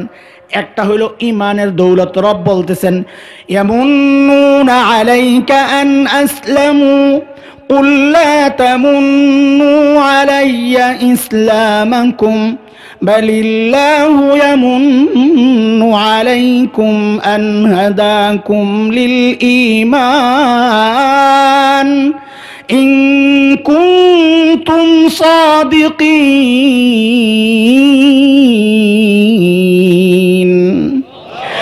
আল্লাহ মানুষকে ঈমান দান করেছেন। রব বলেন, বালিল্লাহু ইয়ামুন্নু আলাইকুম আন হাদাকুম লিল ঈমান। আরে বান্দা, তোর আমি হেদায়েত, ঈমানের দৌলত নসিব করেছি, এটা আমার পক্ষ থেকে তোর জন্য একটা বড় নিয়ামত। 2 নাম্বার, লাকাদ মান্নাল্লাহু আলাল মুমিনিনা ইয বা'আসা ফীহিম রাসূলা। আমাকে রসুল হিসাবে নবী মুহাম্মদকে আল্লাহ আমাদের জন্য নির্বাচিত করেছেন, এটা আল্লাহর পক্ষ থেকে অন্যতম বড় নিয়ামত। নিয়ামত বড় কয়টা? বড় কয়টা? এই মনে রাখেন কথাটা। আল্লাহ তাআলা ঘোষণা দিলেন, খলিল আপনার প্রস্তাব ঠিক আছে, সিলেবাস ঠিক আছে, একটু আগ পিছ করে দেন। 1 নাম্বার দিবেন ইয়াতলু আলাইহিম আয়াতিক। নবীওয়ালা কাজ হইল নবী মানুষকে কোরআন তেলাওয়াত করে শোনাইছেন। ওরে দোস্ত, আল্লাহর কালাম শুদ্ধ না অশুদ্ধ? আরো জোরে বলেন না, শুদ্ধ না অশুদ্ধ? এখন থেকে জোরে জোরে আমার সাথে কথা বলা লাগবে, শেষ মুহূর্ত কিন্তু। আছেন রাজি? রেডি? দেরি করলে দেরি হবে, তাড়াতাড়ি করলে তাড়াতাড়ি। আল্লাহর কালাম শুদ্ধ না অশুদ্ধ? কাজে বোঝা গেল নবীওয়ালা কাজ 1 নাম্বার হইল যারা শুদ্ধ কোরআন পড়নেওয়ালা। আপনি বহুত বড় হাদিসের পণ্ডিত হতে পারেন, আহলে হাদিস, বড় বড় শেখ। আমাদের ছাত্ররা, মাদ্রাসার মক্তবের ছেলেরা যখন তাদের তিলাওয়াত শুনে হাসতে হাসতে গড়াগড়ি খায়। কথা ঠিক কিনা? চিল্লা দিতে দিতে শেষ, আমি সামনে বসায় দেন। তিলাওয়াত শুনলে হাসি আসে, দুঃখ লাগে, চিল্লা দিয়া করলেনটা কি? কথা বলেন। শুদ্ধ কোরআন পড়নেওয়ালা গোটা দুনিয়ার মধ্যে আমি চ্যালেঞ্জ করে গেলাম গোটা দুনিয়ার মধ্যে এমন একটা প্রতিষ্ঠান দেখান যার A to Z সবাই শুদ্ধ কোরআন পড়ে দেখান। আমাদের প্রিন্সিপাল শুদ্ধ পড়ে, আমাদের শিক্ষক শুদ্ধ পড়ে, আমাদের মক্তবের ছোট্ট বাচ্চাটাও শুদ্ধ তিলাওয়াত করে। আল্লাহু আকবার। এইরকম নজির গোটা দুনিয়ায় আর কোন প্রতিষ্ঠান যদি কেউ দেখাইতে পারে আমি কান কেটে ফেলব। ইউনিভার্সিটি খোঁজেন, যায় দেখেন, কলেজ বলেন, আলিয়া মাদ্রাসা বলেন, কাউকে খাটো করতেছি না, এক চরম বাস্তবতা এটা। কথা ঠিক কিনা? এই জায়গায় কথা কিন্তু আরো রয়ে গেছে। আমাকে একটু উলামায়ে কেরাম সায় দিবেন। আল্লাহ তাআলা আল্লাহর নবীর স্বতন্ত্র একটা জিম্মাদারি বললেন, শুদ্ধ তিলাওয়াত পড়ে শোনাবে। এটার মধ্যে আসেনি অর্থ সহ পড়বে? আছে? আরে কথা বলেন, অর্থ সহ আছে? তাইলে ওই যে টাই মৌলবী আর হঠাৎ মৌলবী, এই দুই মৌলবীকে ফতুয়া আসতেছে এখন নতুন একটা ফতুয়া আসছে, কোরআন অর্থ না বুঝে পড়লে সওয়াব হয় না। আসছে কিনা? কথা কয়, আসছে কিনা? অর্থ ছাড়া কোরআন পড়লে সওয়াব হয় কি হয় না? উলামায়ে কেরামের কাছে দলিলের অভাব নাই। আমি ছোট মানুষ, আমি একটা দলিল দেই। আল্লাহর নবী বলেছেন, মান ক্বারা হারফাম মিন কিতাবিল্লাহ ফালাহুল হাসানাহ ওয়াল হাসানাতু বিআশরি আমসালিহা। যেই ব্যক্তি কোরআনের একটা অক্ষর পড়বে আল্লাহ তাআলা তার আমলনামায় 10টা নেকি দিয়ে দিবেন। এই হাদিসের মধ্যে, দোস্ত মনে রাখো, এই হাদিসের মধ্যেই আল্লাহর নবী বলেন, আমি বলি না আলিফ লাম মিম একটা হরফ, এটা আমি বলি না, বরং আমি বলি আলিফ একটা হরফ, লাম একটা হরফ, মিম একটা হরফ। কয় হরফ হইল? এইবার হাদিসের ব্যাখ্যা আমরা তো বুঝছি যা বুঝার, আপনারা কি বুঝছেন বলেন? আলিফ পড়লে কয় নেকি? তো ঠিকই বুঝছে। লাম পড়লে কয় নেকি? মিম পড়লে কয় নেকি? তো আলিফ লাম মিম পড়লে কয় নেকি? আরো জোরে সরে বলেন, কয় নেকি? আরো জোরে বলেন, কয় নেকি? পেস্ত লেগে গেছে। আল্লাহর নবীর হাদিস দ্বারা বোঝা যায় আলিফ লাম মিম পড়লে কয় নেকি। আপনারা তো বলেন অর্থ না বুঝা পড়লে কোরআন সওয়াব হয় না, তাইলে আলিফ লাম মিমেরও তো একটা অর্থ আছে, নাইলে 30 নেকি করতে গাইলো? কথা বলেন না? তা আপনারা বলেন তো আলিফ লাম মিমের অর্থটা কি? আমরা মুফাসসিরদের কাছে গেছি, হুজুর কোন তা আলিফ লাম মিমের অর্থ কি? সব মুফাসসির কয়, দূরে বেটা, আমি জানি না, আল্লাহু আ'লামু বিমুরাদিহি বিযালিক। আমি জানি না, কে জানেন? আরে ওই ফতোয়া টাই মৌলবীরা দিছে, কিন্তু আফসোস এখন তো মৌলবীদের অটো আমির সাহেব ওই ফতোয়া দেওয়া শুরু করছে। কি বলেছেন তিনি? কেউ যদি অর্থ না বুঝা কোরআন পড়ে ওয়াজিব তরকের গুনায় লিপ্ত হয়, নাউযুবিল্লাহ। আরে আগের জনের ফতোয়ায় তো সাধারণ মানুষ ধরা খাইছে, সাদ সাহেবের ফতোয়ায় তো আলেমরাও ধরা খাইছে। কেন? একজন আলেমের কাছে কোরআন একটা দেন, হুজুর সূরা বাকারা তেলাওয়াত করেন। হুজুর তো তেলাওয়াত করতে যায় থাইমা যাবে কেন? আলিফ লাম সহ তেলাওয়াত করুন না আলিফ লাম সারা তেলাওয়াত করুন? যদি আলিফ লাম সহ তেলাওয়াত করি তো আমি ওয়াজিব তরকের গুনাহগার হয়ে আমি ফাসেক। আর যদি আলিফ লাম ছাইরা দিয়ে তেলাওয়াত করি তো কোরআন কাটছাট করার কারণে আমি মুরতাদ। এখন সাদ সাহেবের ফতোয়া যদি মানেন, হয় আপনি ফাসেক আর না হয় মুরতাদ। কোনটা হবেন? বলেন কোনটা হবেন? না বলেন, আপনাকে আমির সাহেবের কথা তো আপনারা মানেন, বলেন কোনটা হবেন? আপনি মুরতাদ হবেন না ফাসেক হবেন? আজকে সিদ্ধান্ত জানায় যান, আর নাইলে তওবা করেন। আজীব তামাশা, লা হাওলা ওয়ালা কুওয়াতা ইল্লা বিল্লাহ। আমি এই ফিতনা নিয়ে কথা বললে ভাই রাত শেষ হয়ে যাবে। আমি ওই গোড়া থাপ দিই, আমার কাম হইলো গোড়া থাপ দাও। এই ডালা শাখা পোশাকে হাইটা লাভ নাই, গোড়া থাপ দাও, সোজা হয়ে যাইব সব। আসেও তো না, বুঝাই যে দিব, আসেও তো না। মনে করছে আমির সাহেবের চেহারা কত সুন্দর, কত বড় পাগড়ি, গাদা গরব সুরত आदमी इंसाबूदे मोहम्मद अबू जहल हम एकसाबूदे। अरे सूरत और रूप तो नबी और আবু জাহেলের পার্থক্য হইতো না। কথা ঠিক? শুদ্ধ কোরআন পড়নেওয়ালা কই পাওয়া যায় বলেন এইবার? জোরে বলেন, তাইলে নবীওয়ালা কাজ এক নাম্বার আঞ্জাম দেয় কারা? না খানকাওয়ালারা? বলেন না, মার্কাজওয়ালারা। তো 3 দিনের একটারে আনেন, আমি মক্তবের একটা আনি, তোর 3 দিন আমার মক্তব সমান সমান, যা ধরলাম মানলাম। নিচের আমার নিচের তো মক্তব, তো তোর নিচের তো 3 দিন নাকি, তো তোর 3 দিন হলো একটা আন, আমার মক্তবের একটা আনি, দিই পর। আর তোর আমি সাবরে আন, আমি আমার হাফেজ আব্দুল হক সাবরে আনি, দিই পর। নিজেদেরকে নিজেরাই কয় জাহেল, আমরা বলি না। আলেমরা মাদ্রাসার মসজিদ লয়া থাকুক, আমরা মার্কাজ সামলাই। তো আলেমরা মাদ্রাসার মসজিদ লয়া থাকলে তুই সামলাবি, তো আলেমের উল্টাটা তোর জাহেল। তো তোর জাহেল আমি কইছি না, তুই নিজে কইলি। আরে কথা বুঝেন নাই, আমি জাহেল কইছি, জাহেল তো তুই কইছস। আলেমরা এখানে থাকুক, আমরা এখানে থাকি, তো আমি কি? এরা আলেম, আমি কি? তো তোরে জাহেল আমি কইছি নাকি? তুই নিজে কই আবার খেপস কেন? এই জন্যই তোমরা কই গোড়ায় হাত দাও, সোজা হয়ে যাবো সব। 2 নাম্বার যোগ্যতা, ইউযাক্কিহিম, যারা মানুষের আত্মা পবিত্র করে, পরিষ্কার করে, আত্মশুদ্ধির মেহনত করে, তারা নবীওয়ালা কাজ করে। তোমার সাত সপ্তাহ কয় পীর সাহেবের কাছে যাওয়া লাগবে না, হক্কানি উলামায়ে কেরাম বুজুর্গের কাছে না গেলে আত্মা পরিশুদ্ধ করবে কে? রিকশাওয়ালায়। নিজের আত্মা নাপাক থাকলে আত্মা আরেকজনেরটা পবিত্র করা যায় না, পবিত্র থাকলে পবিত্র করা যায়। এক কৃষক গেছে হাল চাষ করতে, হুজুর বাজে কয়টা, আমার সময় কত কর মায়ের ছিল, মায়ের সারা রাত পীর সাহেব ওয়াজ করছে। শোনো, আল্লাহ রসুল মৌলভী ভাই আমারে, পীর সাহেব ওয়াজ করছে, যেই এলাকায় বুজুর্গের কবর থাকে ওই এলাকায় আল্লাহর রহমত নাজিল হয়, আশেপাশের কবরওয়ালারাও মুক্তি পায়। একটা হাদিস আছে এরকম। ওয়াজ করে পীর সাহেব গেছে ঘরে, দেহে চিল্লা হইতাছে, মুরিদরে পাঠাইছে, এ দূরে যা, কোন কথা বইলা কোন বিপদে পড়লাম। মুরিদ যায়, তাড়াতাড়ি গাঠটি গোল করেন, এই এলাকায় থাকা যাবে না। কি সমস্যা? আপনি বলছেন কোন এলাকায় বুজুর্গের কবর থাকলে রহমত নাজিল হয়, হেরা আলাপ করতেছে আমগো এলাকায় কোনো বুজুর্গ নাই, আমরা পামু কই হুজুরে মাইরা কবর দে। আমগো রহমত দরকার, হুজুর মইরা যাক, আমগো ওয়াজ শোনা দরকার, তুমি শহীদ হয়ে যাও, এতে কি আসে যায়? এই বুদ্ধি করছো তোমরা, তোমাকে এলাকায় এই জন্য আইতে চাই না, তোমরা আমরে মাইরা লাইবা। কৃষক গেছে হাল চাষ করার জন্যে। আমাদের অঞ্চলে এই দৃশ্য দেখি আমরা, আপনাদের অঞ্চলের খবর আমি জানি না, তবে দিনের ক্ষেত্রে এটা এক চরম বাস্তবতা। সবচেয়ে অবহেলিত অঞ্চলে এই সাইডটা, এটা আমরা অনুভব করি। আর এই কথাটা বইলাই হুজুর রামগো থেকে ডেট নেয়,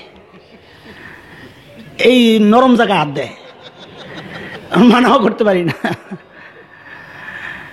তা কৃষক আমাদের এলাকায় হাল চাষ করতে গেছে। আমাদের এলাকার দৃশ্য হইলো, অজু করে বাড়ি থেকে যায়, নামাজের ওয়াক্ত হইলে গামছাটা বিছাইয়া ওই আইলের মধ্যে, ক্ষেতের আইল চিনেন না, আইলের মধ্যে গামছা বিছায় আল্লাহু আকবার।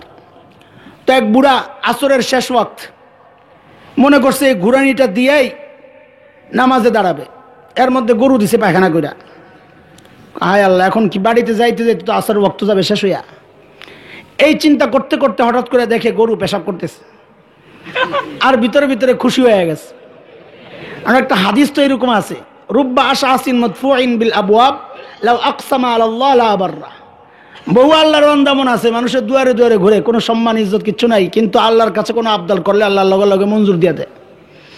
ওই বুড়া মনে করছে ওইরকম কিছু একটা, তাড়াতাড়ি গোবর নিয়ে ওই পানির তলে ধুইরা সুন্দর করে ধুইছে। বলেন আপনারা, নাপাক পবিত্র হয়েছে না নাপাকি বাড়ছে? কারণ হইল নাপাক দিয়া নাপাক ধুইলে নাপাক কমে না, নাপাক কি?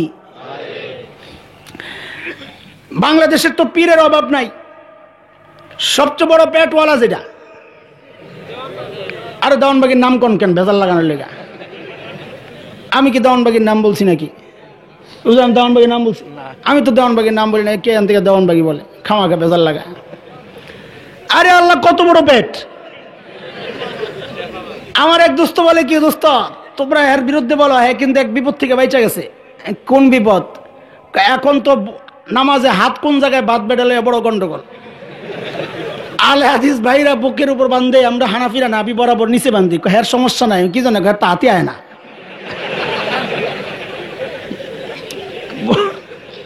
এই পর্যন্ত আসে। আমি তো খবিসে নামাজই পড়ে না বেটা। এই ভণ্ডের আত্মা না পাক, কাজে তার কাছে যারা যাবে, আজকে আমি একটা ভিডিও দেখছি, আমার কাছে আছে, আমি এটা সেভ করে রাখছি। আহারে কি জঘন্য কথাবার্তা। আমাদের শাহ সুফি সম্রাট আল্লাহর প্রেরিত, আল্লাহর প্রেরিত, তো আল্লাহর প্রেরিতর আরবি কি?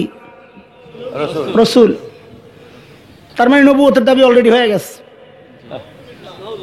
ও মুসলমান রেডি হও, ও মুসলমান রেডি হও। ওই মিডা মিডা ওয়াজ শোনার সময় শেষ। আকাশে শকুনের আনাগুনা, তুমি রেডি হও।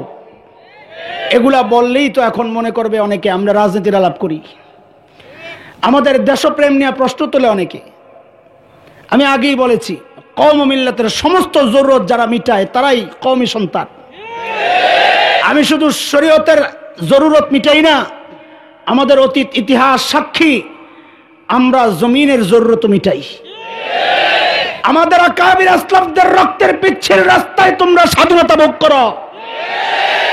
আমরা এই দেশে ভাড়াটিয়া থাকতে আসি নাই, এই দেশকে ভালোবাসি, ইঞ্চি ইঞ্চি জমিনকে সোনার চাইতে খাঁটি মনে করি। আর ওই চেতনা লালন করে একটা উচ্চারণ করি বারবার, আমাদের দেশপ্রেম নিয়ে প্রশ্ন কইল না, তোমাদের দেশপ্রেম আমাদের দেখা আছে। কয়েকদিন আগে যখন বিজেপির এক নেতা হুমকি দিল বাংলাদেশ দখল করা দরকার, তখন আমরা দেখেছি ওই কথিত দেশপ্রেমের ফেরিওয়ালারা মুখে কষ্টে লাগায় বসেছিল, কারণ দাদাদের নুন খায়, কথা বললে নুন বন্ধ হয়ে যাবে। কথা বললেই কওমি সন্তানরাই কথা বলেছে, কারণ এই দেশকে ভালোবাসি। বলেছি এর কুলাঙ্গার আয়, ওয়েলকাম, আয় দখল করতে আয়, আয় একবার। এগুলা ক্রিকেট খেলার মাঠের টাইগার মনে করছো? নখদন্তহীন দুর্বল টাইগার মনে করছো? আর ওই দুর্বল টাইগারকে হারাইতেও তো তোমাকে দেখলাম 13 জন লাগে, 11 জন খেলোয়াড়, 2 জন আম্পায়ার। কথা ঠিক? ওই টাইগার মনে করছে করে? এরা শাইখুল হিন্দের রুহানি সন্তান টাইগার। মনে রাখিস কুলাঙ্গার, আমার ভূখণ্ডের দিকে যদি তোর বিষাক্ত হাত বাড়াস, বাড়ানোর আগে আমাদের ইতিহাস একবার পাঠ করে আসিস। আমাদের ইতিহাস হচ্ছে উলামায়ে দেওবন্দের রক্ত যখন এই উপমহাদেশের জমিন স্পর্শ করেছিল, ব্রিটিশ লাল কুত্তারা পালাতে বাধ্য হয়েছিল। আমাদের ইতিহাস হচ্ছে আফগানিস্তানের জমিন যখন উলামায়ে দেওবন্দের রক্ত স্পর্শ করেছিল, রাশিয়ার শ্বেত ভল্লুকেরা পালাতে বাধ্য হয়েছিল। নতুন ইতিহাস আমরা সৃষ্টি করতে চাই, সেটা হচ্ছে একবার পা দিয়ে দেখ বাঘের গুহায়, তোদের দাদারা বাবুরা তো পালাতে পেরেছিল। এই প্রজন্ম নতুন ইতিহাস তৈরি করবে। একটা কুলাঙ্গারকে পালাতে দেওয়া হবে না, পালাতে দেওয়া হবে না।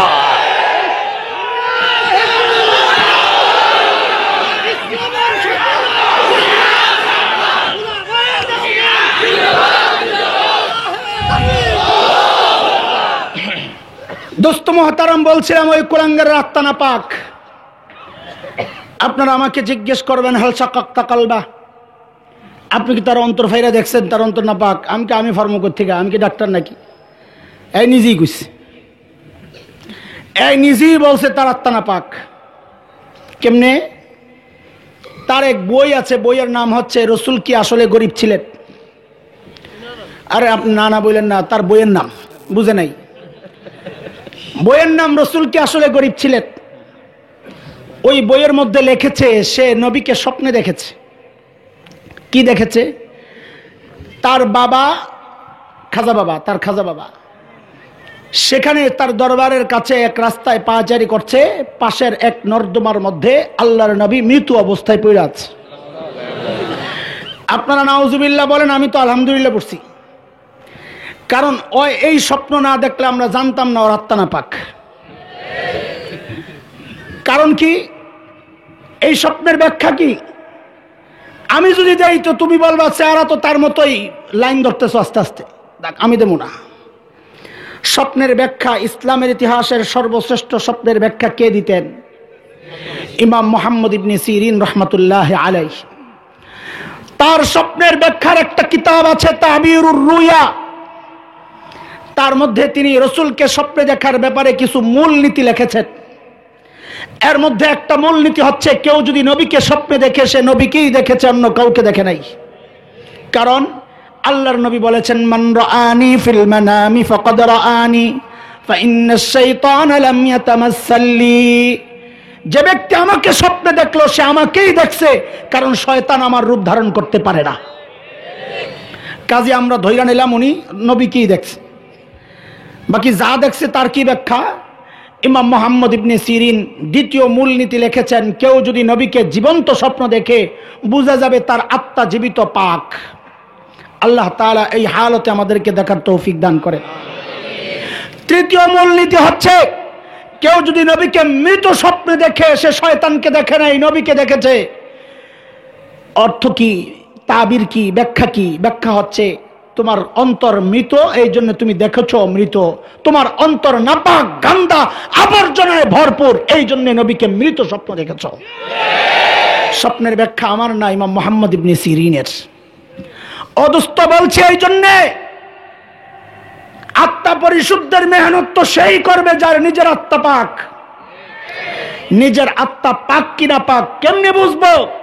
আরে যার বাহ্যিক ঠিক নাই, তুমি চোখ বন্ধ করে সিদ্ধান্ত নাও তার ভেতরও ঠিক নাই। অনেকে বলে দাড়ি কাটি, কয় হুজুর দাড়ি কাটি ঠিক, দিল ঠিক আছে। আপেল যখন কিনতে যাও তখন চামড়ায় যখন পচন দেখা দেয়, যখন বলো দোকানদার রে ভাই এটা পাল্টায়া দেন, দোকানদার যখন বলে স্যার ভিতর ঠিক আছে, উপর দিয়ে পচন ধরছে, কি হয়েছে এটা নেন, তখন তো নেও না। মনে রাখো, চামড়ায় পচন তখনই ধরে যখন ভিতর থেকে পচন শুরু হয়। দাড়ি ছাড়া তুমি দাড়ি কাইটা কাইটা ছাইটা ছাইটা ধোকা দাও, আবার নিজেকে আলেম দাবি করো, আত্মা পরিশুদ্ধের মেহনত করো। আরে তোমার ভিতরে পচন ধরছে বইলাই তুমি আল্লাহর নবীর সুন্নত গুলারে কাইটা কাইটা ডাস্টবিনে ফেলাও। বাহ্যিক সুরতওয়ালা সুন্নতের উপর সবচেয়ে বেশি চলনেওয়ালা ইউনিভার্সিটির আলিয়া মাদ্রাসা, কলেজ, স্কুল, কোন সে প্রতিষ্ঠান? জোরে সরে বলো আল্লাহু আকবার। নবীওয়ালা কাজ 4 নাম্বার। 3 নাম্বার, ওয়ায়ুআল্লিমুহুমুল কিতাব,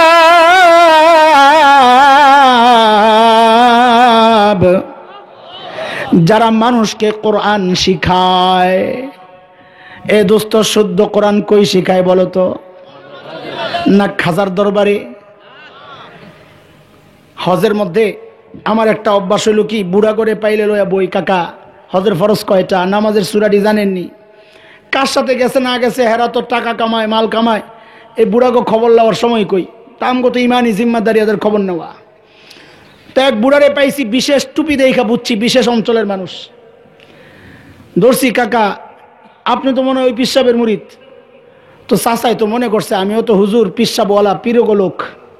হ্যাঁ, ওইটারে পজিটিভই ধরছে, ধইরা খুব খুশি হয়ে হ হ বাজান মুই 20 বছর ধরে যাই, খুশি হয়ে গেছে। তা আমি কই তাহলে একটা সূরা শোনান আমারে, নামাজের একটা সূরা শোনান। কোনটা মনামো? আমি যেটা খুশি রে শোনান। তো সূরা কুরাইশ শোনাইস। তো সূরা কুরাইশ যেটা শোনাইছে আমি আপনার ঘরে শোনাইতেছি, এটা কোরআন শরীফ না, সাসারটা শোনাইতেছি। বড় করে না, আবার আমি কোরআন বিকৃতি করছি। সাসায় সূরা কুরাইশ পড়তেছে, লাইলাফে কুরাইশিন এইলাফিম। আমি কি আপনি থামেন, নাইলে মক্কায় তো আল্লাহর গজবটা ছিল। আপনি আপনার খাজার কাছে 20 বছর যান, আপনারা কোরআন শুদ্ধ করায় নাই? বাজান আমি তো খাজারে কোনো সময় দেখি নাই। আমি আরে আল্লাহ, তো মুড়ি দিয়েছেন কেমনি? কয় খের দইরা। খের চিনেন? কি বলে ধান গাছের নিচের অংশে কি বলে হুজুর? হ্যাঁ, নাড়া। নাড়া আর নাড়া, খড় নাড়া আর কি। আমি তো নাড়া দইরা মুড়ি দিয়েছি। আমি কি কয় সর্বনাশ, এটা আবার কোন সিস্টেম? কয় খাজার দরবারে গেছিলাম মুরিদ হইতে, ভিতর থেকে মাইক দিয়া জানায় দেওয়া হয়েছে খাজা মুরিদ করতেছে, রশি ছেড়ে দিছে, সবাই রশি ধরেন মুরিদ হয়ে যাবেন। তো রশি তো কিছু দূর যায় শেষ, আমরা তো আর ভাগে পাই নাই। তো পরে ভিতর থেকে এলান হয়েছে, আবার যারা রশি পান নাই তারা প্রত্যেকের সামনের যে নিয়ে আসেন তার পাশা ধরে বসেন, যোগাযোগ চালু হয়ে যাবে। তো বলে আমি তো ধরতে গিয়ে লাভ দিয়ে উঠছি, আরে আল্লাহ সর্বনাশ, দেখি সামনে বেড়ি একটা বসা, বেড়া বেড়ি একখানে। তো এখন পড়ে গেছি বড় মুসিবতে, একবার ধরতে আগায় আবার পিছাই, দইরা মায়ের খাইনি, আবার না দইরা মুরিদগিরি ছুটে যায়নি, আগায় আর পিছাই। তো পাশের ভদ্রলোক দেখছে আমার মুসিবত, দেখা বলে থাক, ধরার দরকার নাই, তুমি নিচের নাড়াড়ে ধরে পাবো, যোগাযোগ চালু হয়ে যাবে। তা আমি তো ওই নাড়া ধরে মুড়ি দিছি। তা আমি বলি, ভাইরে ওই নাড়া ধরে মুড়ি দিয়েছেন বইলাই আপনি লেইলাফি পড়েন, একজন হক্কানি বুজুর্গের কাছে গেলে আর লেইলাফি পড়তেন না। আরে কথা কর না। শুদ্ধ কোরআন সবচেয়ে বেশি কোথায় শেখায়? এইটা আরো বড় গলায় আমি বলতে পারি। আল্লাহ তাআলা এই বয়সে দুনিয়ার বহু দেশ ঘুরাইছেন, বিশেষ করে আরবের কোনো কান্ট্রি তো আর বাকি নাই। কোরআন নাজিলের দেশগুলো দেখেছি, সুবহানাল্লাহ, খোদার কসম খায়া বলি, আমার দিল ক্লিয়ার, এই জন্য আমি কসম খাচ্ছি এবং খুব হিম্মতের সাথে খুব শক্তি নিয়ে কথাটা বলতেছি। গোটা দুনিয়ার মধ্যে বাংলাদেশের মতো, বাংলাদেশের কওমি মাদ্রাসাগুলোর মতো এত সুন্দর কোরআন পড়ার মেহনত দুনিয়ায় আর কোথাও হয় না। আমাদের অনেক ভাই আমাদের স্বীকৃতি নিয়ে আপত্তি তোলে, এই ছাত্র বুঝো, জবাব দিও, এগুলা শিখো যে কওমি মাদ্রাসা 8 বছরে হেরা মাস্টার্স কমপ্লিট, উপহাস করে। আমরা 16-17 বছরে মাস্টার্স কমপ্লিট করতে পারি না, হেরা 8 বছরে ডিগ্রি পাওয়া গেছে। হাসিনারে আম্মা ডাইকে হেরা ডিগ্রি লয়ে রইছে, ফাইজলামি করে। আমি বলি, আমরা 8 বছরে ডিগ্রি লইছি, গাদা শোন, আমার হেফজখানার ছাত্ররা 3 বছরে যেই মেহনত করে তুই 16 বছর ওই মেহনত করস তাই। ডিগ্রি এমনি পাইছি বেটা। রাত্রে 3টার সময় কনকনে শীত, থরথর করে কাঁপে বহু বাবা মা, ওই সন্তানকে এখনো বুক থেকে সরায় নাই, কিন্তু আল্লাহর কিছু বান্দা ওই বাচ্চার ওসিলায় আল্লাহর কাছ থেকে নূরের টুপি পড়বেন, ওই আশায় ওই কয়দার টুকরাকে মাদ্রাসায় পাঠায় দিছে। আর কিছু কুলাঙ্গার আছে, তাদের কি বলে জঙ্গি। তুমি জঙ্গি বলো কাকে? এট এ টাইম তুমি ইউনিভার্সিটির একটা হল তল্লাশি করো, আর বাংলাদেশের যে কোনো কওমি মাদ্রাসার হলে যাও, যায় দৃশ্য ক্লিয়ার হয়ে যাবে তোমার কাছে। এক জায়গায় অস্ত্রের ঝনঝনানি পাবা, আরেক জায়গায় তাহাজ্জুদের রুনাজারি পাবা। আমরা আমাদের ছাত্রের হাতে তুলে দিলাম মিসওয়াক, ওইটারে বানাইলা তুমি রাইফেল। আমরা তুলে দিলাম ঢিলা, ওইটারে বানাইলা বোমা। আমরা তুলে দিলাম তসবি, ওটারে বানাইলা গুলির ছড়া। চোখের মধ্যে শয়তান পায়খানা করছে, মতলবী শয়তানেরা। এর কুলাঙ্গার, শোন শোন, বাংলাদেশের কওমি মাদ্রাসা কচুরি ফানার মতো ভেসে আসে নাই। এই মাদ্রাসা ধ্বংসের চক্রান্ত যারা করবে, খোদার কসম খায়া বলি, 71 একবার দেশ মুক্তির জন্য মুক্তিযুদ্ধ হয়েছিল। আমার এই মাদ্রাসা রক্ষায় যদি আবারও যুদ্ধের প্রয়োজন হয়, আবারও যুদ্ধ হবে, আবারও যুদ্ধ হবে।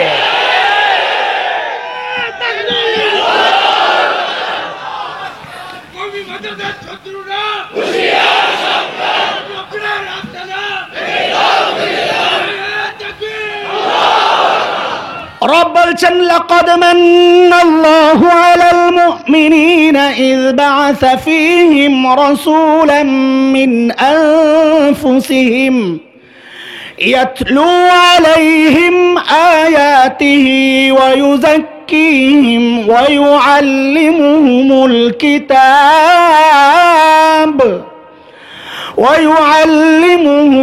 কিতাবা ওয়াল হিকমাহ وَإِن كَانُوا مِن قَبْلُ لَفِي ضَلَالٍ مُبِينٍ। মিশন কয়টা? 3টা গেল। 4 নাম্বার হচ্ছে ওয়াল হিকমাহ, যারা মানুষকে বিধিবিধান শেখায়। আমি আবারও বলি, কোন মেহনতকে আমি খাটো করছি না। দাওয়াত ও তাবলীগের মেহনত বড় উঁচা মেহনত, আমাদের আকাবির আসলাফদের তৈরি করা মেহনত, আমাদের সন্তান। আমি খাটো করছি না, কিন্তু এটা তো ঠিক, নবুয়তের মৌলিক কাজের একটা হচ্ছে মাসআলা শিখাবে, বিধিবিধান শিখাবে, সুন্নাহ শিখাবে। সারা জিন্দেগি তো ফাজাইলই শিখলা, সারা জিন্দেগি ফাজাইল শিখা, ওটারে কেমনে নবীওয়ালা কাজ কও? একমাত্র কথা বলেন, প্রকৃত নবীওয়ালা কাজ যদি কোথাও হয় সেটা হচ্ছে আকাবির আসলাফ উলামায়ে দেওবন্দের প্রতিষ্ঠিত কওমি মাদ্রাসাগুলা, যেখানে প্রকৃত নবীওয়ালা কাজ আঞ্জাম দিচ্ছেন তারা। কথা কোন ঠিক কিনা? যারা জিহাদ করছেন তাদেরকে খাটো করছি না, তারা তো শরীয়তের সবচেয়ে উঁচু জায়গাটায় কাজ করতেছে। এটা তো আমার মুকুট, এটা আমার সম্মান, ইসলামের মর্যাদার মূল ভিত্তি, এটা অস্বীকার করছি না। কিন্তু গোড়া তৈরি করছি আমরা মাদ্রাসায়। যারা দাওয়াত ও তাবলীগের মেহনত করছেন, অনেক জরুরি এক জিম্মাদারি আদায় করছেন, কিন্তু নবীওয়ালা কাজের মূল ভিত্তি তৈরি করতেছে মাদ্রাসাওয়ালারা। আজকে তুমি বলো তোমার লজ্জা থাকার কথা, তুমি বলো উলামায়ে কেরাম এতদিন কোথায় ছিলেন? আরে কুলাঙ্গার কমবক্ত, উলামায়ে কেরাম এতদিন কোথায় ছিলেন তুই জানিস না? শাইখুল হিন্দের ওই রক্তাক্ত ইতিহাস পড়, পেয়ে যাবে উলামায়ে কেরাম এতদিন কোথায় ছিলেন। কাসেম নানতুবির ওই আন্দোলনের ইতিহাস পড়, পেয়ে যাবে উলামায়ে কেরাম এতদিন কোথায় ছিলেন। হযরত ইলিয়াস রাহমাতুল্লাহি আলাইহির মেহনতের ইতিহাস পড়, পেয়ে যাবে উলামায়ে কেরাম এতদিন কোথায় ছিলেন। শেখ জাকারিয়া রাহমাতুল্লাহি আলাইহির লেখনির মেহনতের কথা তুই পড়, পেয়ে যাবে উলামায়ে কেরাম এতদিন কোথায় ছিলেন। শাপলার ইতিহাস পড়, পেয়ে যাবে উলামায়ে কেরাম এতদিন কোথায় ছিলেন। তোদের বিরুদ্ধে আহলে হাদিসরা যখন বিদআতি আর মুশরিকের টেক লাগায়, উলামায়ে কেরাম সারা রাত সজাগ থেকে থেকে দলিল বের কইরা তোকে বাঁচানোর চেষ্টা করেছেন। আর তুই এখন জিজ্ঞেস করস উলামায়ে কেরাম এতদিন কোথায় ছিলেন? উলামায়ে কেরাম জায়গা মতোই আছেন। যখন যেই জরুরত আসবে উলামায়ে কেরাম আগায়া যাবে। এটাই শাইখুল হিন্দের রুহানি সন্তানদের টার্গেট। তাহাজ্জুদে খুঁজো, পাওয়া যাবে আমাকে। রাজপথে খুঁজো, পেয়ে যাবে আমাদেরকে। জিহাদের ময়দানে খুঁজো, পেয়ে যাবে আমাদেরকে। সৌদির রাজপ্রাসাদের ভেতরের মসজিদের ইমাম খোঁজো, পেয়ে যাবে বাংলাদেশের কৃতি সন্তানকে। আন্তর্জাতিক হিফজুল কোরআন প্রতিযোগিতায় শ্রেষ্ঠত্বের মুকুটওয়ালা খোঁজো, পেয়ে যাবে কওমি সন্তানকে।